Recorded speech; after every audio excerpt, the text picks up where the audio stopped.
各位网友，大家好，今天是2020年6月4号，星期四，欢迎大家参加王健每日观察直播2的节目啊。今天的题目是关于香港议题的2个谬误说法。这个说法是中国的2个新闻发言人，一个是外交部啊，一个是商务部。我看到这2个说法呢，我就想把这2个说法呢从头到尾捋一下啊，让大家了解这里面的真相啊。那么先说外交部啊，外交部发言人赵立坚4日表示啊，中英谈判及签署联合声明的核心是中方对香港恢复行使主权，在香港进行国家安全立法是中方行使主权应有之义。中英联合声明关于香港的基本方针是中方单方面政策宣示，不是中方对英方的承诺，更不是所谓国际义务。香港回归后，中国政府治理香港特别行政区的法律依据是中华人民共和国宪法和香港基本法，不是中英联合声明。随着1997年中国恢复对香港行使主权，中英联合声明所规定的与英方有关的权利和义务都已经全部履行完毕。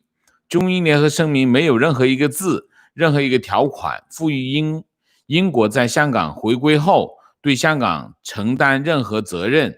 英国对回归后的香港无主权、无治权、无监督权，因此英方无权借中英联合声明对香港事务说三道四，干涉中国内政。这是赵立坚的说法。然后还有一个是这个商务部啊，商务部这个高峰的说法。我先说赵立坚啊，先说中英联合声明。中英联合声明是什么呢？是全称啊，我先读一下全称：中华人民共和国政府和大不列颠及北爱尔兰联合王国政府关于香港问题的联合声明，这全称啊，简称中英联合声明，是中国政府和英国政府就香港问题共同发表的一份声明，于1984年12月19号由中国总理赵紫阳和英国首相玛格丽特·撒切尔作为两国政府首脑在北京签订啊。当时中顾委主任邓小平、国家主席李先念、国务委员吴学谦、英国外交大臣杰弗里豪也在场见证啊。然后两政府在1985年5月27号换文啊，相互交换批准书，向联合国秘书处登记。中英联合声明正式生效，也就象征历史。中英联合声明有2个核心条款啊，核心内容。第一，就是中华人民共和国政府决定于1997年7月1号对香港恢复行使主权，然后是联合王国政府于1997年7月1号将香港还给中华人民共和国，这是第一个。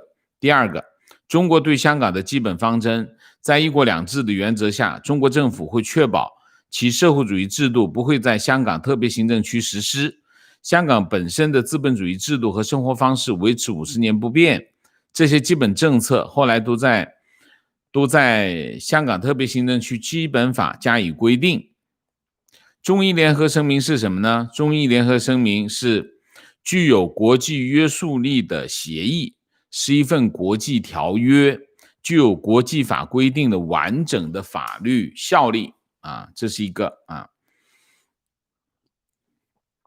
赵立坚啊，他的整个的话当中最核心的是一句话，就是中英联合声明关于对港的基本方针政策是中方单方面政策宣示，不是中方对英方的承诺，更不是所谓国际义务啊。这句话什么意思？3个意思。第一个，否定中英联合声明的法律效应啊，法律约束力啊，这是第一个啊。第二个，否定中英联合声明的国际义务，这是第二个。第三个，否定中英联合声明的有效性啊。那么这3件事情啊，它包含的这3个含义。那么这3个含义意思是什么意思呢？就是他准备要赖账啊，要赖账。那么从常识上说啊，从常识说，如果你是单方面的政策宣示，你为什么要写到声明里面去？那是个条约，那是个法律文件。如果你要单方面政策宣示，你自己开个记者会告诉大家就好了。你为什么要写到中英联合声明里面去？如果不是条款的话，如果你写进了条约里面，那一定是有约束力的，不可能写的条约里面的东西没有约束力啊，这是常识啊。那么你写进了条款，那就是条款，条款就有约束力，就是法律的一部分，而且就有国际义务，这是常识啊。这是第一条。第二条，中英联合声明是没有实现的啊，没有实现。没有实现的意思是什么？是中英联合声明没有一个条款到什么时候结束，也就是说中英联合声明是没有时效的，也就是说它永远有效，不是说我执行完毕。什么叫执行？把东西给他，然后你的义务没有了，你是有义务的。你刚陈述的那些就是你对他的承诺，这就是承诺，这就是义务，一直有效，永远有效。哦，你还过去以后，把这个主权交给你，然后就完事儿了，你就没有权利了，这怎么开国际玩笑嘛？第一，从常识说就是2条。第一条，你写进去了，就是条约的一部分，不是你单方面的陈述，不是你说不承诺就不承诺的啊，这是第一个。第二个，中英联合声明是没有时效的，就是一直有效。你这会儿中英联合声明的有效性跟你签署的那会儿是没有区别的啊，永远有效啊。这是第一个，从常识的角度来说。我找个法律人来说啊，从法律的角度说，英国法律专家 Martin Deham 认为啊，这个文件有4个已经确立的法律原则啊，法律原则是他说的，不是我说的啊。第一，条约是具有约束力的，双方必须诚实履行，这是第一条。第二条，联合声明没有终止规定，也不能单方面终止，就是没有终止规定，任何一方都没有权利单方面终止，这是第二个。第三个，若乙方缔约方出现重大违约啊，就是 material breach 啊，才可能处罚另一方终止履行及悬置条约。就是说，如果有一方出现了重大违约，才会触发另外一方，另外一方才有权利要么终止，要么悬置啊，这是第三条。第四条，不合法推翻条约会导致对方不需要再履行条文的责任，也可能让受损一方有权要求赔偿。这就是四个法律原则，就是这个条约啊。那么英国外交及联邦事务发言人他曾经驳斥过中方的这个说法，他是这么说的：今天中英联合声明与30多年前签订时一样有效，这是一份有法律约束力的条约，已经向联合国登记并继续生效。作为缔约方，英国有责任密切监督它的实施，就是中方的承诺，你必须监督它的实施。好，我们总结一下哈。第一，中国是一个无法无天的国家，他当然不把法律当回事啊，所以他在国内这么干，他还准备去全世界试试啊，这是第一个。第二个，中国收回香港主权的依据是什么？中英联合声明，这个条约没有时效啊，也就是说这个条约一直有效，这是问题的关键啊，如果中国违约，等于什么？等于如果中方违反了中英联合声明，等于他在危及中国对香港的主权，因为你的主权是基于中英联合声明。如果你违约了，那你原来的主权移交本身就变成什么？变成了不可执行。所以，如果英国单独，就是说，如果英国单独和中国较量，中国不理他，英国也没有太多的办法啊。除了2件事，英国可以做的就2件事：第一个翻脸，第二个掏空香港，就是说给香港人居英权等等啊，等于让香港人全走，全去英国或者去英联邦国家啊。英联邦国家其实很多香港人移民的地方啊。但是现在的情况呢？现在情况有点不一样。现在情况是什么？中美之间在香港打起来了啊！中美之间打起来，你看啊，中美一打起来呢，英国现在在中英联合声明上的这个 position 就是位置，就变得特别重要。为什么？英国等于提供了一个完美的切口，让美国介入香港事务。你想一下，如果英国跟美国联手，好，原来治不了，英国自己治不了中国，美国介入香港事务呢，没什么太大的道理，没什么太大的借口，或者是非常有力的把手，没有。英国手上有理由，有把手，但他实力不足，这2个完美的结合在一起，一联手，这全有了。你看哈，可能的后果是什么？你想一下，可能的后果，如果英国指控中国在违反中英联合声明，违反他当初的承诺，他真的去国际法庭打官司，而且他真打赢了，你觉得会怎么样？这是一件非常严重的政治后果，就是等于中国继续占有香港的主权本身这件事情变成悬了，对吗？你违反中英联合声明，你获得香港的主权的唯一的前提就是中英联合声明，你现在违约了，那你是不是应该把主权还给他呢？或者是他要求你赔偿，你把主权还给我，我只啥都不要，我就要回来，你怎么弄？然后如果美国真的把三个航空母舰战斗群给搬到香港来，你觉得会怎么样？这事儿？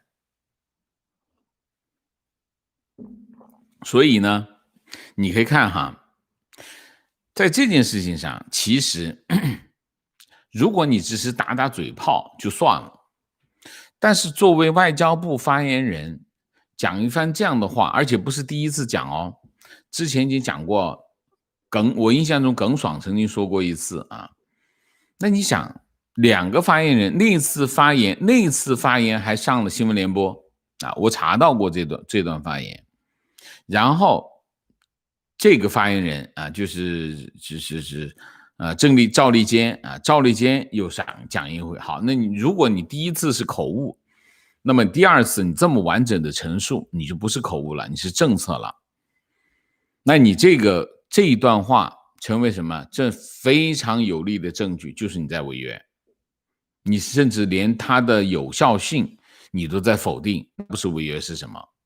如果你真的在违约这件事情，那中国会承担后果。我刚才讲，英国人单独找中国算账没什么用啊，实力还是有点差啊，就是实力没那么强啊。但是如果英美一联手，那就不一样了，这形势就完全不同了。所以在这件事情上，我觉得中国陷入了孤立和被动啊，他还付出，我还是那句话，中国在香港付出的代价会超出香港的范围啊，就是讲到底就是得不偿失啊，这非常愚蠢。好，这第一段话。第2段话，商务部发言人高峰啊，这个发言人就更不靠谱啊。他4号讲什么呢？香港独立关税区地位的法律基础源自世界贸易组织协定，是经中国政府同意，经通过香港特别行政区基本法确认，由世界贸易组织多边规则确立，获得其他成员认可的法律地位，不是来自某一成员的单独赋予。他还说什么呢？他说香港特殊的经济地位受基本法的保护和世界各国的承认和尊重。香港回归后，内地和香港不断深化互利互惠的经贸合作，香港自治港和单独关税区地位得到巩固和维持，这充分说明香港高度自治运作良好。好，我们就要讲这段话，这段话就是非常不靠谱啊。我们讲他当然高峰讲这番话基于什么呢？当然是基于这个川普的一个上上周五的一个发言啊。中国要开始保卫什么呢？保卫香港独立关税区啊，或者叫单独关税区的这个地位了啊，这第一个。第二个还说明什么？还说明美国施加压力非常大，那么对这件事影响很大啊，这第二个。第三个，他实在绕不开啊，实在绕不开，他只能是乱编了啊，这个话都已经属于乱编级别。我先讲3个基本事实。第一个，香港是1995年1月1号加入世界贸易组织，它是随着世界贸易组织随着关贸总协定，由关贸总协定的成员转入世界贸易组织成员的啊，这是第一个啊。第二个，香港是1997年回归中国，香港基本法在1997年7月1号才生效啊，这是第二个事实。第三个事实，中国是在2001年加入世贸啊，中国在2001年是加入世贸。这3个基本事实说明什么？说明他刚才讲的这一盘完全没有逻辑啊！中国加入世贸比香港还晚，这第一个。第二个，香港加入世贸在回归之前已经加入，不是因为你加入回归之后加入，这2码事，根本不是一码事啊！我们从猴子变人开始讲一下啊。世界贸易组织，英文叫 WTO 啊 ，World Trade Organization 啊，简称世贸组织，是一个独立于联合国的永久性的国际组织，总部在日内瓦。它是一个贸易组织啊，主要是协调全球它成员国的之间的贸易关系啊。它的前身是什么？前身是关税与贸易总协定啊。1944年在布雷顿森林会议上提出来啊，就建立世界贸易组织的设想啊，这是2战还没有结束的时候就已经开始酝酿了。然后1947年10月30号啊，签订了一个关税与贸易总协定啊，这是当然签订的这个总协定是什么人？当然都是西方资本主义国家，跟社会主义国家没关系啊。然后到了1947年到1993年，关税总协定持续了8轮多边的贸易谈判，主要是降低关税，降低非关税壁垒啊，主要是这些啊。到了1986年到1993年12月15号，这是第8轮在日内瓦举行，称为乌拉圭回合啊。那么1990年，欧共体就是欧盟的前身和加拿大分别提出来成立世界贸易组织啊。到95年1月1号，世界贸易组织正式运作啊。1996年1月1号，世界贸易组织正式取代关贸总协定啊，关贸总协定。然后截止2020年5月，世界贸易组织有164个成员，24个观察员。好，1991年1月1号，世界贸易组织成立。然后呢，香港和澳门都作为英属香港和葡属澳门加入世贸啊，都是作为独立关税区加入的啊。因为香港是自由港，港英政府独立制定关税政策，所以呢，和英国的关税政策完全不同。所以从关贸总协定开始，香港就是成员。然后到了关贸总协定结束，然后世贸成立的时候，香港就已经是成员啊，所以呢，根据世贸组织的规定，任何国家或者任何独立关税区在世贸成员同意的条件下，都可以加入组织啊，这是他加入的条件。他加入的条件是什么呢？就是你要么是一个国家，要么是个独立关税区啊。那么，然后呢，我顺便讲一下这个申请加入的这个程序啊。要加入这个世贸成员，要成为世贸的成员，首先提出申请，然后由申请国或者关税区政府向世贸组织提交备忘录，然后世贸组织收到这个备忘录之后呢，他就成立一个工作组啊，中立工作组就开始审查你提交的这个备忘录完不完整啊，你的承诺是些什么。然后他在审查的过程当中，他要跑到你那边去谈的啊，你到底一项一项哪些承诺？然后呢，工作组呢在审查的过程当中呢，你就开始跟已经在世贸里面的那些成员开始谈判。通常主要谈那几个大的就行，小的只要大的一看大的签了，他也签了。你必须让所有人都同意，你才能加入啊。世贸组织的原则就是这个。然后你就开始谈判，他双方就开始要约，你承诺一些什么开放市场的条件。谈完之后同意了，大家都同意了，谈判你跟所有的成员国全部谈判结束，然后工作组就起草一个加入世贸基本条件的议定书，然后这个议定书就交给 WTO 理事会讨论，然后由部长会议通过啊，因为你跟他已经谈判谈完了，他就会投同意票，然后同意票加入议定书，全部都同意了，签署了，然后你再去把那申请书签署之后30天生效啊，就成为这个 WTO 的成员国啊。高峰的讲话呢有2个要害，第一个要害，香港独立关税区的地位法律基础源自世贸组织的协定。第二个要害是香港特殊的经济地位受基本法保护和世界各国的承认啊，这2句话是关键啊，要害。那么我先讲第一个，加入世界贸易组织，你首先必须是个国家或者是个独立关税区啊，那么这是前提啊，这是前提。你比如说像纽约、像上海就不可以加入，它不是个国家，也不是个单独关税区。那么香港加入这个关贸总协定的时候啊，它是个独立关税区，它已经是个独立关税区，其他国家只要其他国家承认，它就按照独立关税区去加入啊。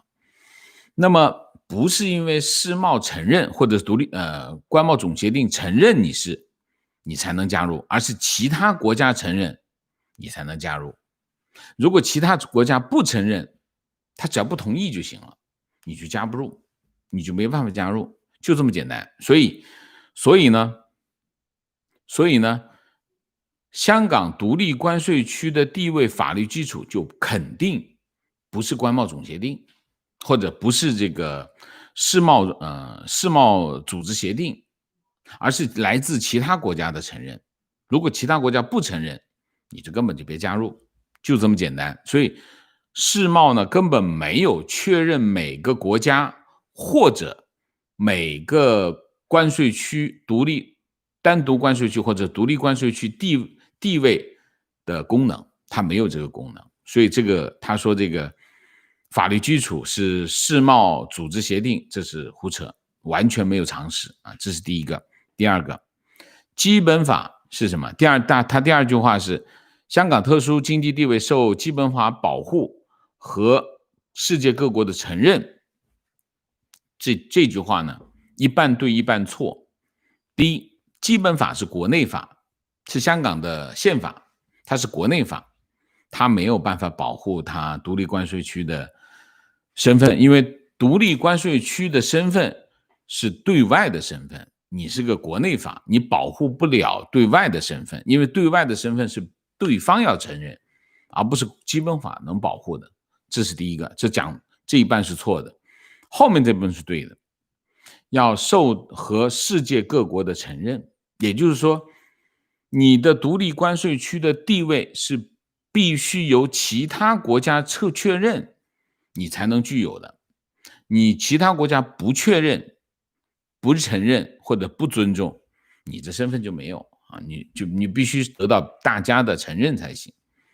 所以这句话的意思是什么意思？其实他很明白啊，其实高峰是明白的，就是说你必须美国承认啊，如果美国不承认你的独立关税区的身份的话，你这身份就没有，你至少在美国没有啊。如果其他国家跟进也不承认，那大家都不承认的话，你独立关税区的身份就没有的啦，就这么简单。其实，所以呢，独立关税区的这个身份取决于什么？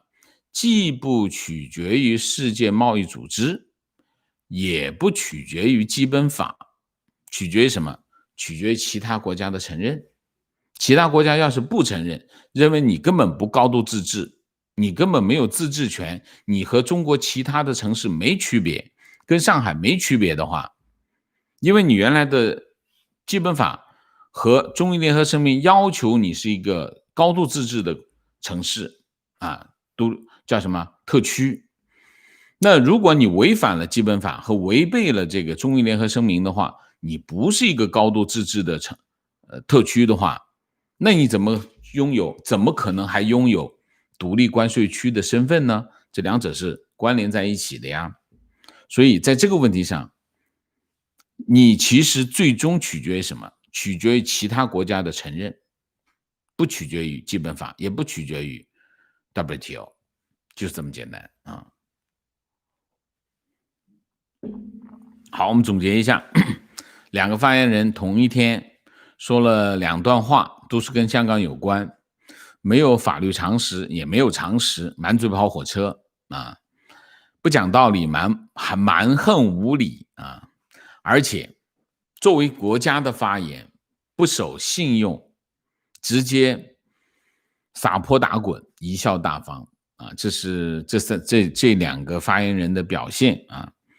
反映出什么呢？反映出现在呢，中国应对来自美国和英国方面的压力有点乱啊，就有点乱，就基本上你看这讲话已经不靠谱了啊，不靠谱。你至少找几个法律专家来咨询咨询，帮忙出点主意，讲也不能讲这种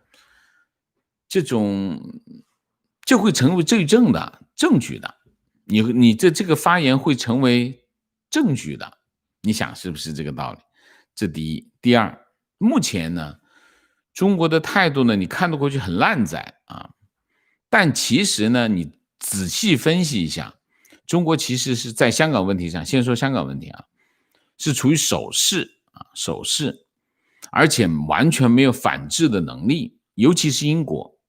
你看之前英国人基本上中国不把它放在眼里。自从香港回归之后，中国根本没有把英国人放在眼里啊。然后英国呢，现在出两招啊，一招就是移民啊，给香港人移民的这个条件啊。第二个就是台湾牌，出两招，中国完全没反应，完全没有反制的能力啊！你看完全没有反制。原来他根本不把英国放在眼里啊，觉得英国这个大英帝国、日不落帝国，现在也就是没落了。所以很多人，中国的媒体上，在中国的媒体上，你一说的英国就是没落，英国关联的那个词就是没落。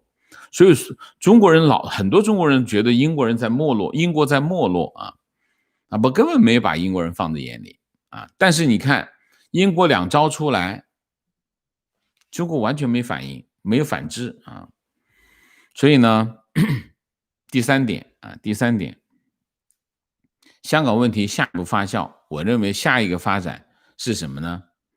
就是英美联手。我认为下一步最重要的发展就是英美联手，因为原来川普开始在香港啊，开始对中国出手，感觉是美国自己单干，但是你没发现最近几天英国就开始出狠招，不断的出招，英国也出手，这是超出大家预期的啊，超出大家预期。那么你看哈，美国在香港议题上出手，超出预期，然后英国又出手，也超出预期。然后你想一下，如果这两个国家联手，这中国麻烦大了啊，中国麻烦大了。然后这就是大概的情况。然后6月3号啊，韩正在北京见这个林郑月娥和他的主要官员啊，韩正是第一次，我们讲讲这个见面啊，大概的讲两句吧啊，讲两句，都到这儿了啊。韩正是第一次以这个中央港澳工作领导小组组长身份露面啊。这个小组呢，原来呢叫协调小组，现在改名叫领导小组。领导小组可能就形势变了啊，原来协调不够了，得加强领导，这是一个。然后韩正说了4点，第一点，坚决维护国家安全；第二点，立法是为了确保一国两制；第三点，打击的是极少数，不会影响广大香港居民。但老规矩，5%，我只打击那5%，你们不是5%没事啊，就是讲这种故事啊。第4点，将听取社会各界的意见啊。这4点，然后就是公安部长是赵克志，然后就是还有就是港澳办主任夏宝龙参加。这2个人其实都是副国啊。赵克志是公安部长，也是国务员，然后夏宝龙是政协副主席，所以这俩都是副国啊。副国就是中国有一个身份叫党和国家领导人，党和国家领导人第一正国就是国家主席、总书记、中央军委主席这一个级别啊，或者是叫什么政协委员、政协主席、人大委员长、国家主席、总书记这个级别叫正国啊。副国就是副主席这一级别叫副国啊。这是一个地位身份和地位的象征啊。那么我看了这个新闻呢，大概是有几点可以跟大家分析分析啊，讲讲。第一，韩正的这个4点表述呢，属于标准动作，没有特定含义啊。第二，林郑去北京肯定不是礼节性的，而且因为他带了主要官员去啊，说明是有事儿安排，是要安排事情。如果只是礼节性，他自己去就好了。带主要官员去肯定是安排事情啊。第三个呢，目前香港局势对中方来说形势应该是非常严峻啊。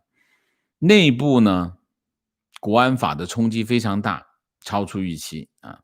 外部呢，就是英美出手都超出预期，所以呢，北京跟香港特区政府都处于一个被动的局面啊，处于守势啊。这是我们看大局啊，大局大概是一个这样的事儿。你可以从这次6·4晚会不批，但是大家又默许大家搞，可以看出来就是当局的情况还是很被动的啊，不允许他强硬啊。那么林郑去北京呢，肯定是部署新的安排，因为你看现在新的这个局势，如果没有新的安排就不必去啊，去肯定是有新的安排。那么新的安排肯定跟现在我刚才讲的，就是说美国又出手，英国又出手，然后这个国内的本身内部的冲击又很大，反弹也很大啊，跟这个有关系啊。那么他肯定是要重新去部署，如果再不重新部署的话，香港这个局面就很难搞了，很难搞了。那么从我们大体上分析是什么呢？就是那外部呢处于守势啊，外部如果处于守势呢，内部呢就要加强控制，否则这个形势就很难控制的了，局面就很难控制了。那么我们可以从哪里可以看出来呢？你就可以从汇丰啊这些地产商啊都跑出来表态有关系。你想汇丰渣打，包括这是4大5大这个地产商，那得承受多大的压力，跑出来表态。中共当然，中共的文化是不允许沉默，但也说明什么？也说明他们内部在施加巨大的压力。所以我还是那句话，它外部处于守势，内部呢就要加强控制，否则这个盘就崩了啊。那么当然我认为他林郑这次去北京最重要的是什么？还是得瞄着立法会选举啊，这个是重磅议题啊。当然这也不可能在3个小时里面谈完，那肯定双方之前也有交集，去谈肯定是谈必须当面谈的事儿啊。总之呢，香港未来一段时间非常敏感啊，非常敏感。香港已经进入，我之前讲过，香港现在开始啊，就是说川普在香港议题上出手，意味着香港已经开始进入未知领域啊，所有的事情都不确定，非常不确定。这里面涉及到很多的问题，非常复杂，我们就不展开说了。我们之前也讲过很多啊，讲过很多。大体上就这样，我们今天的主题大概就说这么多啊，说这么多。总结一下，在香港的议题上面，2个发言人，一个是赵立坚，一个是什么峰来着？高峰啊，一个是高峰，2个人讲话都不靠谱啊，都不靠谱。特别是赵立坚啊，赵立坚的讲话非常危险，他会危害中国对香港的主权啊，他会危害中国对香港的主权，这是非常危险的啊。那么高峰的讲话就不靠谱，没有常识啊，大概是这样。那我们大体上现在香港的这个形势大概就是一个这样的局面啊。好，我们今天主题就讲这么多啊，下面就进入互动啊。进入互动之前例行公事，请大家点赞，请新来的网友订阅，请大家加入我的会员，支持我们做更好的节目啊。那么这里特别提醒一下，请大家特别要支持我们点赞，很重要啊，这是我们抵抗平台 YouTube 平台对我们限流，同时抵抗5毛啊，这是第一头。另外一头呢，我还是希望大家来参加我们的直播，所以在这里特别提醒一下，请大家关注我们的推特账号和这个脸书账号。那么如果没有收到通知，可以在推特和脸书上面得到我们的提前通知。还有一个就提醒一下，我们直播的时间是固定的啊，所以大家不需要等通知，直接到我们的频道上来就行。说连频道都没有得到通知没关系，点头像打开就有直播在那里 OK 好吧。好，我们现在进入互动啊。进入互动之后呢，请大家不要聊天，3点：情况、问题、观点，好吗？明谢一下。包义斌谢谢， Vincy 大谢谢， Jane Torres 谢谢，张涛谢谢，姥姥王是托不过是自甘托，希望这样的自甘托越来越多，如果有1/10的自甘托，中国就有希望了哈。好的，谢谢姥姥王。军校谢谢， Lucy 通谢谢，王先生，昨天直播2有一位年轻人说有强直性脊椎炎，我知道一个很自然免费的方法可以帮助他改善，不知道怎么联络他，借你的平台，请他联络我，我的 email 是，等一下我会把这个贴上去啊。那位年轻人，请留意一下啊，他的 email 你跟他联系一下好吗？ Mike 猪谢谢，东方宣风谢谢，丁建军谢谢， Burke 张谢谢， Little Lamb 谢谢， Alex 胡谢谢，感谢王先生昨天的生日祝福，祝王先生的节目在世界范围内广泛传播，开启明智，唤醒良知，谢谢你，谢谢Jenny 和谢谢， Frank 金谢谢，Yangtze 波谢谢，支持所有抗议暴政的普通人，周末快乐，谢谢 David 谢谢，赶上直播请老师喝咖啡，谢谢 M&M 包谢谢，Polsky Lee 谢谢，姥姥王谢谢，回敬网友张涛，感谢你，我的确是对王先生爱才惜才，抛砖引玉，我也只有支持这个节目，请大家千万别误会，姥姥王是个闲人，或者是喜欢出风头，恰恰相反，我珍惜自己的时间和金钱，对王先生的传道授业解惑，我们一起跟他学习，谢谢姥姥王。好，我们现在进入互动啊。提问：最近看 CCP 在调整对美政策，感觉在往回收，比如今天北京松口要增加国际航班，买农产品等等，所以以川普的个性会不会对华态度软化，减少制裁？那是这样，美国交通部宣布6月16号停止所有的中国航空公司飞美国的航线之后，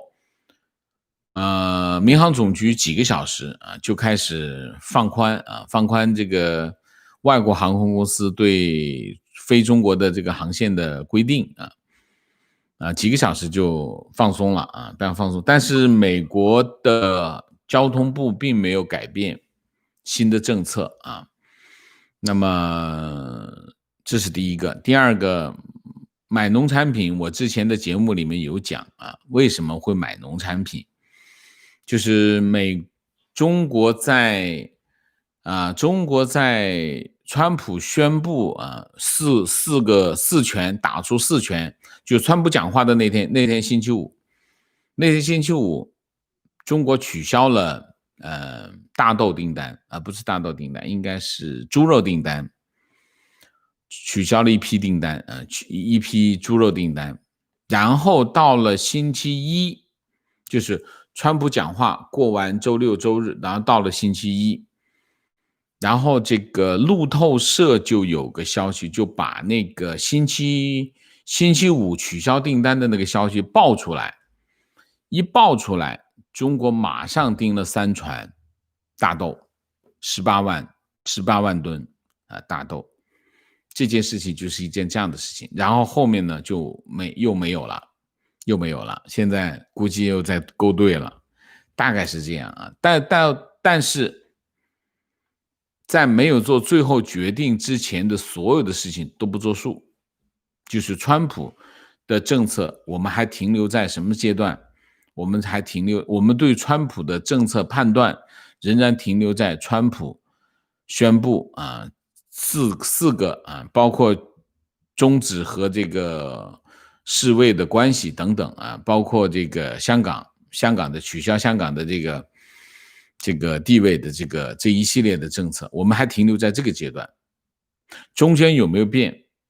我们看到有可能变的可能性，我们这个前面一个节目做过但是它没有真正的发生，我们只是大家小心哦，川普有可能又要勾兑了，我们只是做了一个这样的算是警告吧大概是这样观点，中国政府就像鲁迅说的，你说开窗，他说不行，你说我把屋顶挑了，他说，那你开窗吧。美国刚说断航，立马认怂啊。在中国大概就是这样啊。观点，今天推特看有人说中国一掐脖子就翻白眼，一松手就吹牛逼，完美的诠释了大国外交政策啊。王老师有个问题，我要回应一下这个问题啊，我回应一下这个一掐脖子翻白眼，一松手就吹牛逼，为什么会这样？为什么会这样？原因很简单，虽然中国是第二大经济体，但是你可以看一下，从英国出手到美国出手，等到一系列很多问题上啊，包括你看哈，中印之间最近的一些边境上的冲突，现在双方在边境上剑拔弩张啊，中印之间有可能发生冲突的啊，有可能发生冲突，但是我觉得可能性不大啊，可能性不大。但是你看这一系列的事情当中，你可以看到，其实中方没什么牌，包括我们就不说对美国啊，包括对英国。你看英国在中国的媒体当中，英国就是一个没落的贵族啊，破落货。中国的媒体基本上把英国描述成为一个破落货啊。你去看一下伦敦，你到伦敦去看一下，你就知道那个破落货那是万国来朝好吗？但是在中国媒体就说他完全看不起英国啊，觉得英国是破落货。但是你看英国一出手，中国怎么反制他？什么都没有啊。所以实际上中国实力还是有限啊，实力非常有限。所以你们一掐脖子就翻白眼呗，就这个意思。一松手吹牛逼，吹牛逼吹给谁听呢？国内老百姓。干什么呢？为什么要吹牛逼呢？洗脑吗？其实还是洗脑工程。其实中国说来说去，其实核心都是解决一个问题，什么问题？政权问题。一手洗脑，一手暴力啊，就是暴力洗脑，暴力洗脑，就这样啊。王老师有个问题，外交部发言不经过审核就通过发言人发表吗？这么胡说八道，国家没有明白人给赵立坚指出。赵立坚当然不是他自己讲的，肯定是外交部已经过了的，不过赵立坚敢说，那怎么可能？那不可能的事情。赵立坚讲的每一个字都是外交部的定的稿子，他才能讲。外交部没定这稿子，那就是王毅定下来的事情。王毅不定不拍这个板，赵立坚哪能说这样的话？所以在这个问题上，不仅仅是王毅拍板定这个事情，而且是韩正的定，连王毅都没有权利定，这事肯定是韩正定的。你以为是谁？韩正是小组，你想想赵立坚中英联合声明的这件事情，怎么可能赵立坚自己一拍板就说了？那肯定这个发言得经过韩正同意才能发这个言。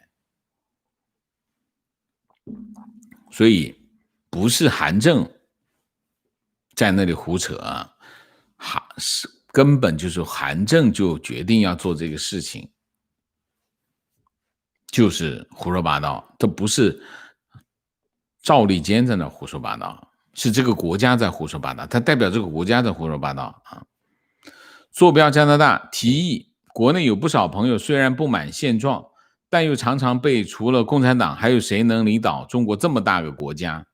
中国正因为有很多监控摄像头，所以社会才安全。这些谬论所蒙蔽。谢谢。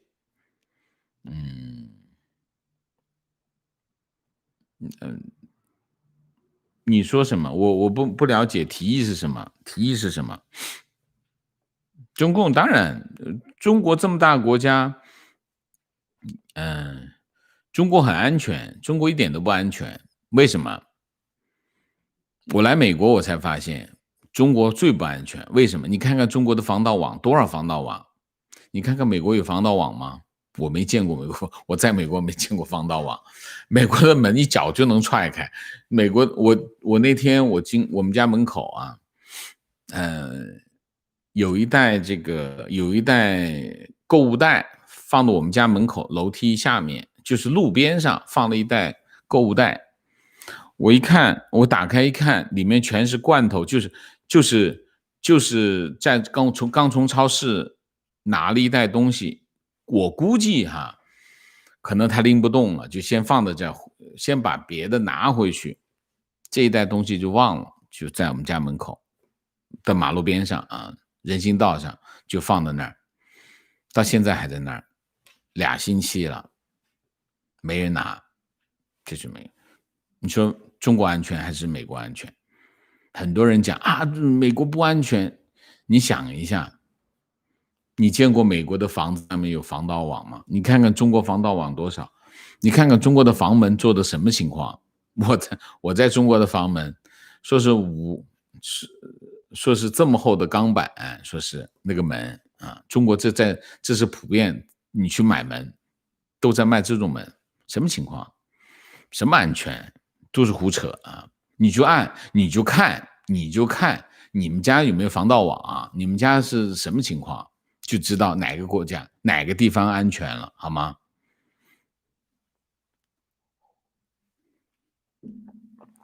观点：世界各国真的看不清土政府吗？纵观土共1949年成立政权后，只要有不利于土共的契约，通常都是不认的啊。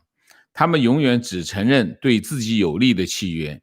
这些欧美智库真的不去看土共历史，这样当智库真的很虚啊，很虚。拿钱就不虚，好吗？观点：无知者无畏。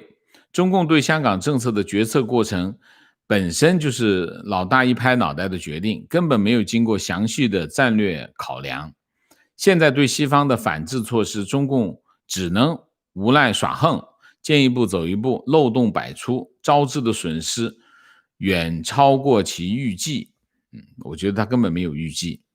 观点：英国人是很老牌的政治家，他们在玩政治的时候，你还是一条虫呢。英国这个国家就像个天天早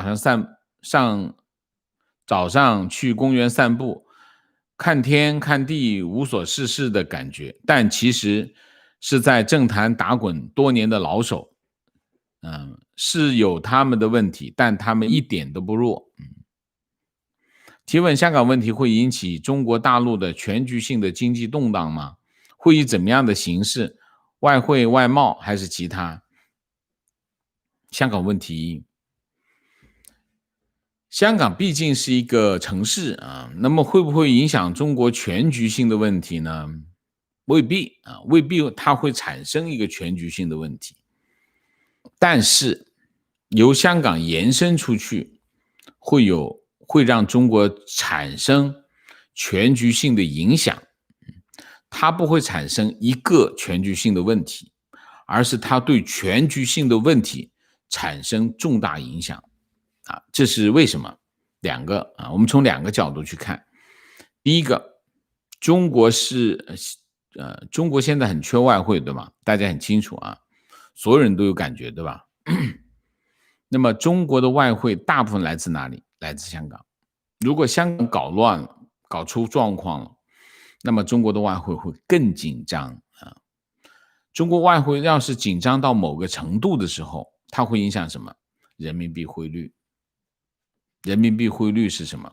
全局性的问题。所以它会不会是一个全局性的问题？我不认为香港问题是中国一个全局性的问题，但是香港问题会让中国全局性的问题恶化到一个不可接受的地步，大概就是这样提问：中国没有遵守世贸的规定，为什么世贸不出来管，却要美国自己来说话？国内的老百姓一个误区认为美国欺负中国，那是自作多情了。这老百姓，美国欺负中国，那是美国要多欺负中国，老百姓才过得好。你要搞明白这一点就是美国越欺负中国的时候，是中国政府对老百姓最好的时候，你要搞清楚这个问题啊。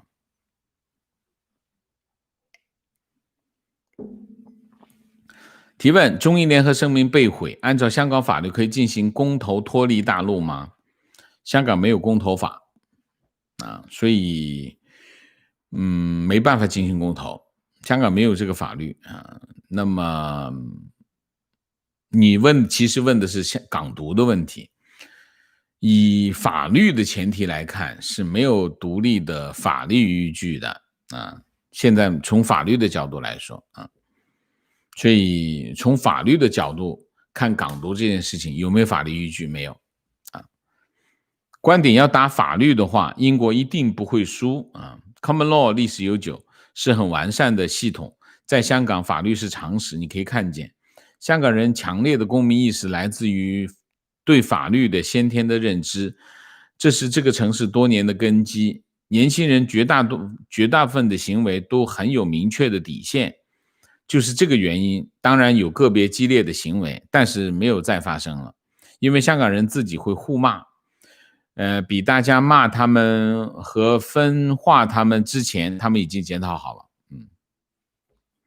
提问：王先生能否分析一下香港问题的结局？有几种情况。结局我指的是归于一种长期稳定的状态，例如英美虽然制裁中国，但香港被迫这样一直在阴影下恢复正常生活。没有人现在能够判断香港的结局是怎样，不好说。这里面涉及的你说的这个结局到我们现在的这个状况，我们这两者是你说的结局，现在是这个我们现在站在这里，从这里到这里中间有太多的变量，所以太多可能性，不好说，判断不了。香港现在处于一个未知的领域啊。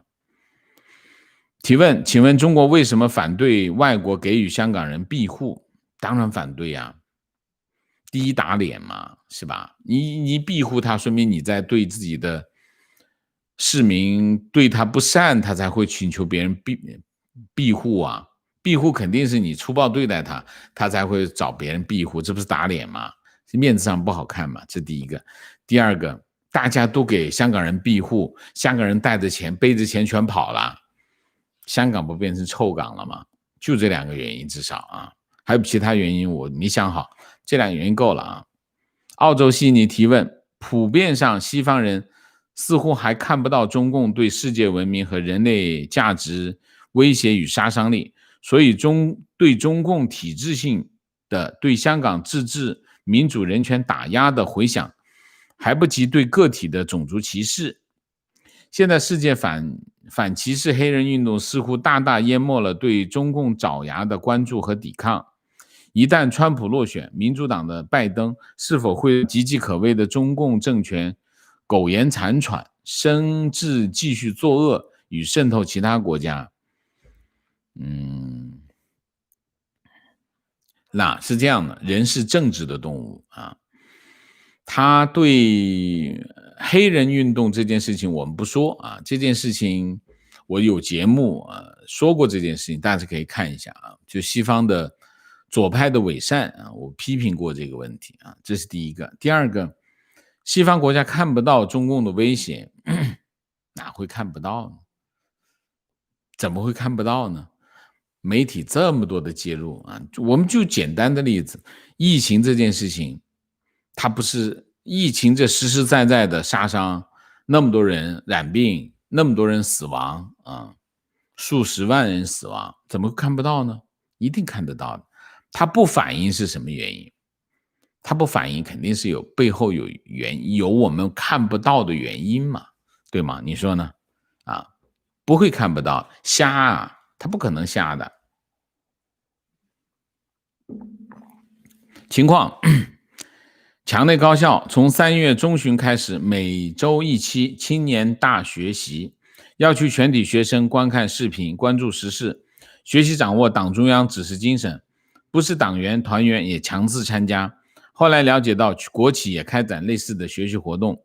疫情期间，习近平将自己将对自己辩解全部输出到这些视频里面，这就是再把全国大学生摁在地上摩擦，就是这样，洗脑呗，又是洗脑呗。情况，蓬佩奥今天呼吁全球资本市场、各国股市严格审查中国上市企业，如同华尔街正在做的，这意味着中企没法在境外圈钱了。本来就是中国中概股主要还是去华尔街啊，主要是去华尔街，其他市场没有这么多市场，没有这么多空间给中国企业圈钱啊。提问：为何目前左派智库都源于上海？复旦大学张维维上海人金灿荣，张春桥、姚文元、王洪文、江青，为何上海比北京左？网友答：观点，我觉得上海左是因为它是第二个政治中心，北京的很多势力需要扶持非敌对帮派，无背景的新人上台，制衡敌对势力，久而久之就成了第二首都。回答：复旦大学在中共建政后，逐步从一个小民办大学上流化，就是不断伴随着对政治潮流的迎合。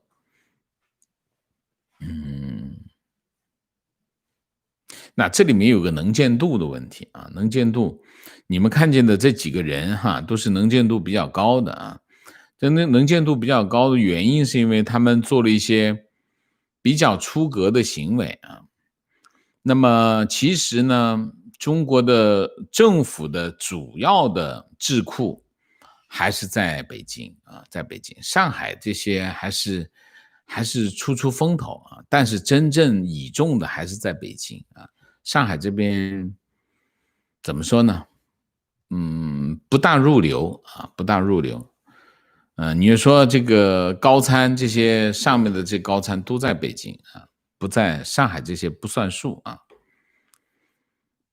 你们是因为在媒体的能见度比较高一点，所以你们看得多啊，但其实不是的啊。像社科院啊，像这个几个研究所啊，你想每个部委都有自己的研究所啊，然后各个大学啊，北大、清华啊，这些都有研究所啊，这些里面都有养着很多人的。上海这些不入流，还没入流呢，好吧？观点：不做香港结局预测，但有个美好的愿望，就是香港能变成像威尼斯那样的 city state， 虽然主权在别处，但独立自主，商贸往来繁荣，有独立军队，老百姓怡然自得。我不想对香港的未来做预测，为什么？太多变数啊！现在做预测我觉得没意义，我们还是跟着它的形势走啊，边走边看，好不好 ？Alex 杨，谢谢，感谢王先生不断的为香港奔走呐喊，我坚信荣光归于香港，追求民主自由的港人必胜，谢谢。Sophie 萌，谢谢，不是每次都能参加直播，赶上了就请王老师一杯咖啡，支持你做最好的节目，努力坚持做最好的自己，谢谢。阮光能，谢谢。YR 杨一，谢谢。Jennifer， 谢谢。马宁，谢谢。梅菲洛斯，谢谢。王老师您好，昨天6·4跟粉红们吵架，他们都抱着党是对的，台湾跟外部势力都是错的。我们提起天安门，他们还认为是平民杀死军人引起的。我认为上访跟申冤是一样的，当然也可能有真有假，他们却可以笑着看申冤者被压迫，一面鄙视着受害者。梅菲洛斯，我跟你提醒一下，完全没必要跟他们吵架，跟小粉红们吵架是浪费时间，跟自己置气没必要啊。我觉得我们要珍惜我们自己的时间和生命，做更有意义的事情。因为是这样，粉红们是下定决心是不会被你说服的，尝试说服粉红这件事情，与虎谋皮，没有意义，所以我劝你不要跟他们吵架啊。那么当然有一些自己的朋友也好，有一些自己的亲人，他们被洗脑啊，我们看不过，我们提供一些选择，就是你提供一些内容，提供一些资讯，而不是说服他，而是给他多一个选择，其他的资讯给他，看他有没有需要啊。那这个世界上是这样的，如果他不需要，就不要强迫他啊。记住，你也要尊重他啊，也要尊重他。所以在这个问题上，我们也是要，我在推特上有些网友经常说会被我拉黑啊，我被我拉黑有我的道理，就是我有权利不看你的不同意见，小粉红也是一样，他也有权利不看你的意见，一样的道理，是这样的道理啊。为什么？我是自由的，我可以不看你的意见，我不想看你的意见，我可以不看你，所以我会拉黑你，就这个道理啊。好，东野主人，谢谢啊。Jack Han， 谢谢长觉西，谢谢 Johnny Walker， 谢谢 Viola 陈，谢谢王老师你好，我先生看了您关于左派伪善的视频，深以为然。昨天他在 Facebook 上留言了好几个，他在欧洲的声援美国反种族歧视的朋友们，问他们你们不觉得虚伪吗？相比发生在中国和香港的那些更大的人道灾难，怎么不见你们发声呢？我想对王老师说，星星之火就能燎原。您的声音已经在传递，谢谢您，谢谢，我很高兴啊，谢谢。贝拉瑞，谢谢Sally， 谢谢，请王老师喝绿茶，您辛苦了，感谢。好，我们今天的节目就到这里，感谢大家的参与，我们下个节目再见。再见之前，请大家点赞，请新来的网友订阅，请大家加入我们的会员，做更好的节目，做更好的自己。谢谢大家，我们下个节目再见，谢谢。哦，还有 JTL，谢谢。张维维是复旦支持，无论是复旦还是华东政法，好多有良知的上海教授都很有良知，只是无法发声罢了。请王老师吃杯上海咖啡，谢谢。其实上海有很多很棒的学者啊，很多很棒的学者，不过他们能见度不高啊。我刚才讲那什么呢？讲如果要讲中共高层的智囊，还是以北京为主啊，这个我了解啊，因为我跟他们比较多接触啊。好吧，那么今天的节目就到这里啊，再见，谢谢。